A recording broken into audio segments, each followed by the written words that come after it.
आणि मिसळ मसाला सुद्धा मी याच्यामध्ये ॲड केलेला आहे। आता आपण हे छान प्रकारे असं हलवून घेऊया।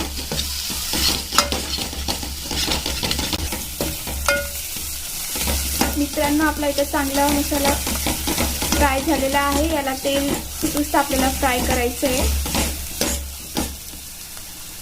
मित्रांनो, मी आता कुकरमध्ये थोडीशी मटकी, हळद आणि मीठ टाकून एक सिटी लावून घेतली। आता मी याच्यामध्ये ते पण ॲड करणार आहे।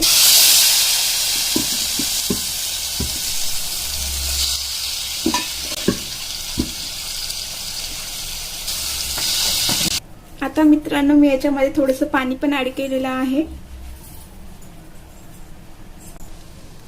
मित्रांनो, आता मी त्याच्यामध्ये थोडासा गूळ पण ॲड केलेला आहे। तुम्हाला वाटलंच तर तुम्ही टाकू शकता, नाही तर नाही, कारण गुळाने खूप चांगला टेस्ट येतो।